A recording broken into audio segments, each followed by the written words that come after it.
dalam rangka Haul Akbar, Manaqib Akbar Sultanul Aulia Asy-Syaikh Abdul Qadir Al-Jailani. Saudara-saudara, ada satu hadis yang dimana hadis ini sangat jarang sekali dibawa oleh para penceramah-penceramah atau para khutbah, para pengkhutbah. Bahkan mungkin hadis ini jarang sekali untuk kita dengar atau saudara-saudara dengar. Hadis ini tercatat dalam kitab Bughyatul Mustarsyidin, kitab fatwa karangan Al-Imam Al-Habib Abdurrahman Al-Masyhur. Kalau nggak salah bab ziarah kubur dan bab takziah. Ada satu hadis yang dimana hadis ini derajatnya dhaif, akan tetapi bisa dipakai untuk fadhailul amal atau bisa dipakai untuk targhib dan tarhib. Apa bunyi hadisnya? Qala Rasul sallallahu alaihi wasallam, man warraha mu'minan aw musliman faka'annama ahyahu, faman qara'a tarikhahu faka'annama zarahu, faqad istaujaba ridwanallah fi huzuril jannah. Apa artinya, saudara-saudara? Rasulullah SAW beliau bersabda, man warraha mu'minan, barang siapa yang membuat sejarah hidup orang mukmin, membuat sejarah hidup, membuat manaqib, membuat kisah hidup, membuat perjalanan hidup seorang mukmin, faka'annama ahyahu, maka seakan-akan dia telah menghidupkan orang mukmin tersebut. Contoh, saudara-saudara membuat tarikh, membuat sirah, membuat manaqib, membuat sejarah hidupnya Asy-Syaikh Abdul Qadir Jailani. Andaikan kalian mengarang, bikin, ketika kalian mengarang kitab yang kitab yang berkaitan dengan manaqib, kitab yang berkaitan dengan sejarah hidup orang soleh, contoh Syekh Abdul Qadir Jailani, faka'annama ahyahu, maka seakan-akan engkau menghidupkan orang soleh tersebut. Kalau engkau membuat sejarah hidup Asy-Syaikh Abdul Qadir Jailani, maka seakan-akan engkau menghidupkan Asy-Syaikh Abdul Qadir Jailani. Faman qara'a tarikhahu, barang siapa yang membaca sejarah hidup daripada orang mukmin tersebut, faka'annama zarahu, maka seakan-akan orang yang membaca itu berkunjung kepada orang mukmin yang dibacakan daripada sejarah yang tersebut. Tadi saudara-saudara semuanya membaca manaqib Asy-Syaikh Abdul Qadir Jailani, maka seakan-akan kalian telah datang berkunjung berziarah ke makam, makbarah atau kuburan daripada Sultanul Aulia Asy-Syaikh Abdul Qadir Jailani. Maka barang siapa yang membuat sejarah orang mukmin tersebut atau membaca sejarah orang mukmin tersebut, maka akan Allah berikan balasan kepada dia, yaitu surga. Saudara-saudara, saudara-saudara, haul itu diambil, haul itu memiliki tiga makna. Haul memiliki tiga arti. Haul yang pertama itu artinya sekeliling, sekitar. Alladzi barakna haulahu, yang kami berkahi sekitarnya, yang kami berkahi sekelilingnya. Haul yang kedua artinya daya, kekuatan, upaya. La haula, tidak ada daya, tidak ada upaya, tidak ada kekuatan. Haul yang ketiga maknanya 1 tahun. Yang namanya setiap perputaran waktu 1 tahun itu namanya haul. Jadi setiap waktu itu sudah 1 tahun, itu namanya haul. Nah, akan tetapi haul yang kita maksud di sini yaitu perayaan setiap 1 tahun dari wafatnya orang soleh, dari wafatnya seorang wali. Banyak acara-acara haul. Ada haul Asy-Syaikh Abdul Qadir Jailani, ada haul Syekh Abdul Hasan Asy-Syadzili, ada haul Syekh Salman. Kemudian ada haul di Jakarta, ada haul Habib Husain bin Abu Bakar Idrus Suwar Batang, ada haul Habib Ali bin Abdurrahman Al-Habsyi Kuitang, ada haul Al-Habib Salim bin Ahmad bin Jindan, ada haul Al-Habib Ahmad bin Alwi Al-Haddad Habib Kunjung, ada haul Habib Hasan bin Muhammad Al-Haddad Mbah Priuk di Bogor, ada haul Keramat Empang Al-Habib Abdullah bin Muhsin Al-Abbas di Sukabumi, ada haul Al-Habib Syekh Al-Abbas. Kemudian di daerah Jawa Tengah ada haul Tegal, haul Haddad, ada haul Pekalongan, haul Al-Abbas.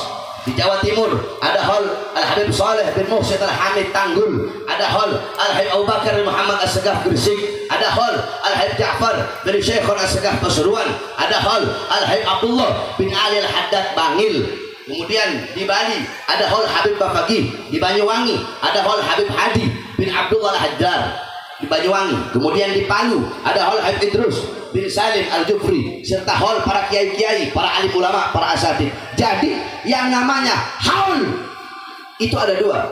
Yang satu haul para aulia, haul orang-orang soleh, yang dimana dalam acara haul tersebut dibacakan manaqib, dibacakan sejarah hidup daripada orang soleh tersebut, bagaimana ilmunya, bagaimana amalnya, bagaimana waraknya, bagaimana khaufnya, bagaimana khasyahnya, bagaimana zuhudnya, bagaimana ibadahnya, bagaimana qanaahnya, agar kita bisa mengambil intifa, mengambil iktibar, mengambil istifadah, mengambil manfaat, mengambil pelajaran daripada kisah hidup orang soleh tersebut, agar kita menjadikan beliau sebagai teladan kita, sebagai uswah kita, sebagai guturah kita, teladan kita, pedoman kita, idola kita dalam kehidupan kita sehari-hari. Saudara-saudara, sebagaimana dikatakan, famal hayat illa li ahlil ilm, tidak ada kehidupan kecuali kehidupan hanya miliknya orang-orang yang berilmu, kehidupan hanya miliknya orang-orang yang berilmu, kehidupan hanya miliknya orang-orang soleh. Wa mal mautu illa li ahlil jahl, dan tidak ada kematian kecuali kematian hanya miliknya orang-orang yang bodoh. Al jahlu qabla mauti mautun li ahli fa ajsaduhum qabla al kuburi kuburu, bagi orang-orang yang bodoh sebelum mereka mati sesungguhnya mereka telah mati. Orang yang bodoh sebelum jasad mereka dikuburkan sesungguhnya jasad mereka telah terkubur. Saudara-saudara sekalian yang dimuliakan oleh Allah Subhanahu wa taala, kita duduk di sini mengingat Asy-Syaikh Abdul Qadir Jailani dalam hadis dalam Rasul sallallahu alaihi wasallam, zikrul anbiya ibadah, mengingat para nabi, mengingat para rasul itu adalah ibadah. Zikrus shalihin, mengingat orang-orang soleh, mengingat para aulia, mengingat para wali, kafarah, itu adalah tebusan bagi dosa-dosa kita. Saudara-saudara, kenapa kok kita butuh membaca manaqib? Kenapa kok kita butuh hadir pada acara-acara haul daripada orang-orang soleh? Para ulama mengatakan bahwasanya kita manusia butuh untuk berkunjung kepada orang-orang yang dimana orang tersebut bisa memberikan kita nasihat, bisa menghidupkan hati kita yang mati, bisa memberikan kepada kita petunjuknya, hidayahnya. Akan tetapi kalau engkau tidak bisa menemukan orang-orang hidup yang bisa memberikan petunjuk kepada engkau, maka carilah daripada kisah orang-orang soleh yang telah wafat. Bagaimana? Itu dengan membaca manaqib, dengan membaca tarikh, dengan membaca sirah. Saudara-saudara, Al-Quran huwa nurul mubin wa dzikrul hakim wa siratul mustaqim. Bukankah Al-Quran itu adalah cahaya yang nyata? Al-Quran itu adalah sebutan yang bijaksana. Al-Quran jalan yang lurus. Al-Quran petunjuk bagi seluruh umat manusia. Al-Quran ibarat mata bagi orang-orang yang buta. Al-Quran ibarat telinga bagi orang-orang yang tuli. Al-Quran ibarat lidah bagi orang-orang yang bisu. Al-Quran itu yang merupakan petunjuk. Al-Quran berisikan sejarah. Al-Quran berisikan kisah hidup para nabi, para rasul yang telah wafat untuk menjadi pelajaran bagi Nabi kita Muhammad pada masa itu, bagi kita di masa sekarang, dan bagi nanti orang-orang yang akan ada di masa yang akan datang. Al-Quran berisikan kisah para nabi, para rasul yang dimana beliau-beliau telah wafat, telah meninggal dunia. Syariatnya walaupun hakikatnya beliau-beliau hidup, tetapi syariatnya belum telah meninggal dunia. Tapi kisah-kisah orang yang sudah wafat menjadi pelajaran bagi kita orang-orang yang masih hidup. Sebagaimana kakek kami Al-Habib Ahmad bin Umar bin Smith, beliau seorang mujaddidul Islam, pembaharu Islam setelah Al-Imam Al-Habib Abdullah bin Ali Al-Haddad. Nah, beliau berkata, aqwamu ahya'in tamutul qulub bi dzikrihim, aqwamu amwatin tahyal qulub bi dzikrihim. Apa kata beliau? Berapa banyak orang-orang yang masih hidup, mereka masih hidup, tetapi mengenang mereka, mengingat mereka bisa mematikan kita punya hati, saudara-saudara. Sedangkan berapa banyak orang-orang yang sudah wafat minal ulama wal auliya wasyuhada wassalihin, mereka telah wafat tetapi mereka dari kalangan para ulama, orang-orang soleh, para wali, mengingat mereka, mengenang mereka, justru bisa menghidupkan hati-hati yang mati, saudara-saudara. Itulah para ulama yang dimana mereka walaupun telah meninggal dunia, walaupun telah wafat, akan tetapi mereka akan hidup selama-lamanya. Mereka hidup famal hayat ila lihalil ilm. Tidak ada kehidupan kecuali kehidupan itu hanya miliknya orang berilmu, hanya miliknya orang-orang soleh. Bukan berarti mereka nggak mati. Yakni para ulama mengatakan hayatuhum abada, kehidupan mereka abadi selama-lamanya. Bukan berarti mereka nggak mati, bukan berarti mereka nggak meninggal dunia. Mereka mati, mereka wafat, mereka meninggal dunia. Jasad mereka hancur, tulang belulang mereka, jasad mereka, badan mereka terkubur. Akan tetapi mengenang mereka akan abadi selama-lamanya. Contoh, ibunda Nabi Muhammad SAW. Kalau masih ada yang ngomong, saya pergi, saya pulang. Saya datang ke sini bukan untuk jadi tontonan. Saya datang kemari ngasih ilmu. Kalau masih ada yang ngomong, saya pulang. Saya ini bukan pelawak, saya bukan ustadz yang suka ngelawak, bukan. Saya kasih ilmu kepada kalian, saya kasih manfaat kepada kalian. Saya butuh ilmu. Jangan ada yang ngomong, udah mau maghrib sebentar lagi. Dengarkan sedikit nasihat yang saya sampaikan. Ibunda Nabi Muhammad, Sayyidatuna Aminah binti Wahab. Beliau meninggal di Abwa al-Qaryah baina Makkah wal Madinah. Abwa itu satu desa yang berada di antara Makkah dan Madinah. Sebelum beliau wafat, beliau bersyair. Ketika itu Rasulullah berumur 6 tahun. Apa syair ibunda Nabi Muhammad? Beliau berkata, kullu hayyin mayyit wa kullu jadidin bal wa kullu kibarin yafna ana mayyitatun fa dzikri bak. Apa kata ibunda Nabi Muhammad? Beliau berkata, kullu hayyin mayyit, segala sesuatu yang hidup pasti akan mati. Sebagaimana dalam Al-Quran Allah berfirman, kullu nafsin dha'iqatul maut, segala yang bernyawa, segala yang berjiwa pasti akan merasakan yang namanya kematian. Kullu man 'alaiha fan, segala sesuatu yang ada di atas bumi pasti hancur, pasti binasa. Kullu syai'in khaliqun ila wajha, segala sesuatu zat apapun, wujud apapun, bentuk apapun akan musnah, akan hancur, akan tiada kecuali Allah Subhanahu wa taala. Kullu hayyin mayyit, segala yang hidup pasti akan mati, kata ibunda Nabi Muhammad. Wa kullu jadidin bal, segala sesuatu yang baru pasti akan usang. Baju baru yang kau pakai tidak akan baru selama-lamanya, saudara-saudara. Rumah baru yang engkau bangun tidak akan baru selama-lamanya. Kendaraan yang baru engkau beli tidak akan baru selama-lamanya.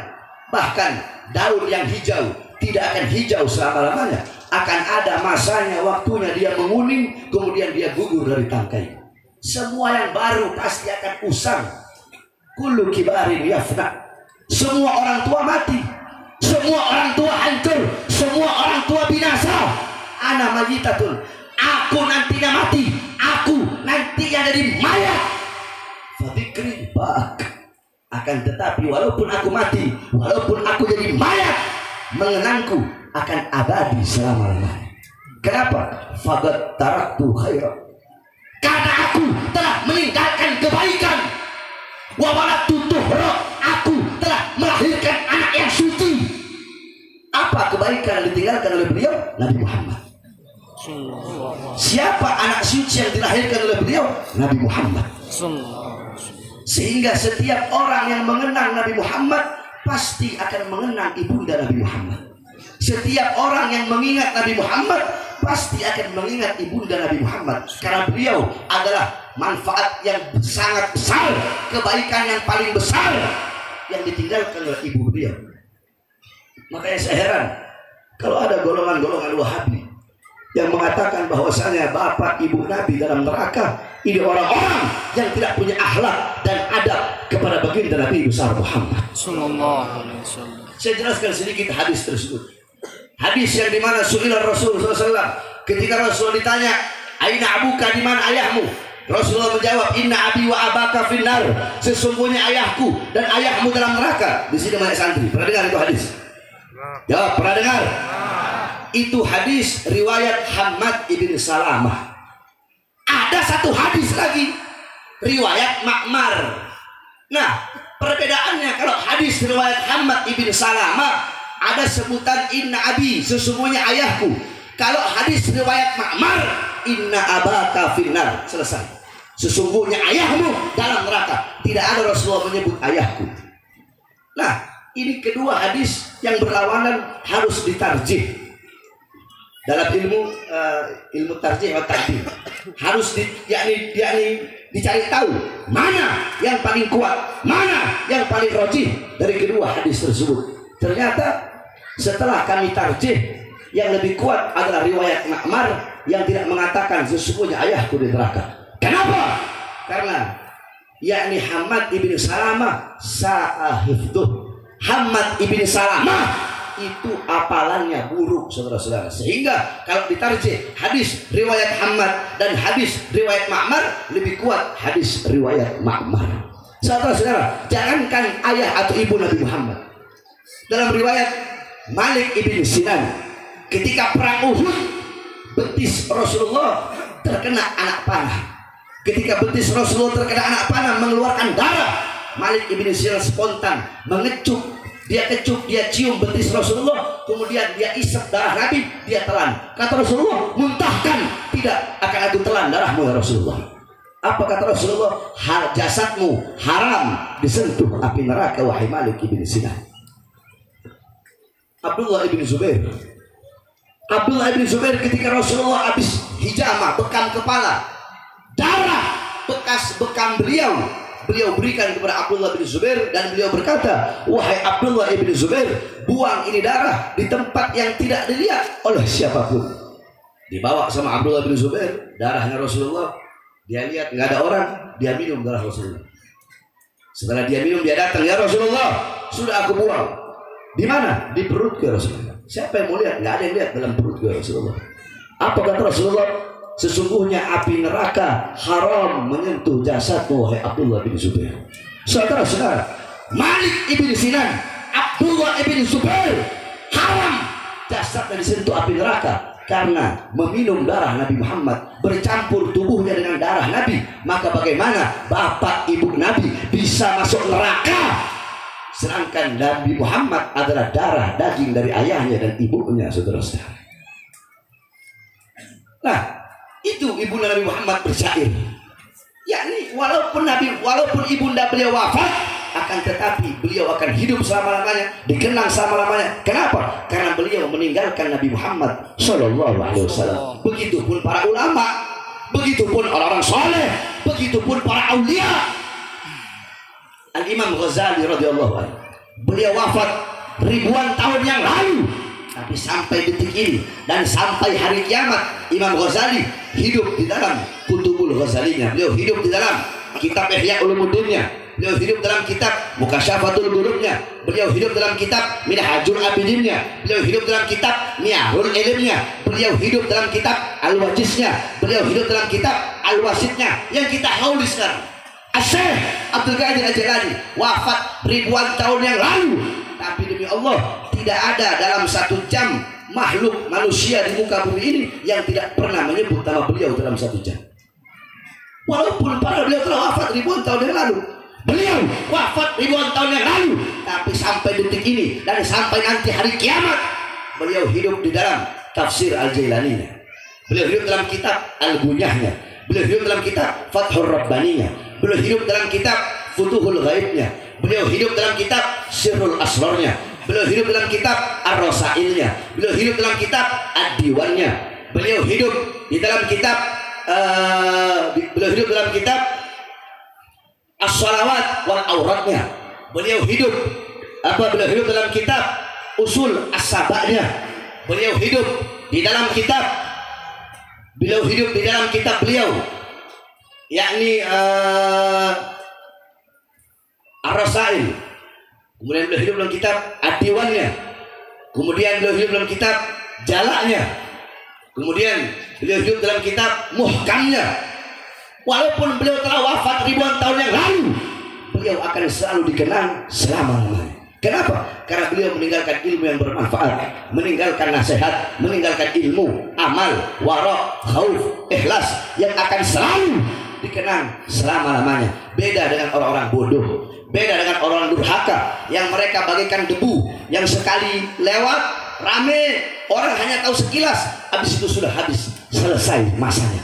Akan tetapi beliau-beliau, para ulama, para aulia, a'yanuhum mafqudah wa amsaluhum fil qulub mawjudah. Walaupun jasad mereka tiada, walaupun badan mereka hancur, akan tetapi mereka akan hidup di dalam hati-hati para pecintanya. Oleh karenanya, saya wasiatkan kepada saudara-saudara sekalian, jangan jauh dari ulama, jangan jauh dari orang-orang soleh, jangan jauh dari para aulia, jangan jauh dari para habaib, jangan jauh dari para kiai, jangan jauh dari para ustadz.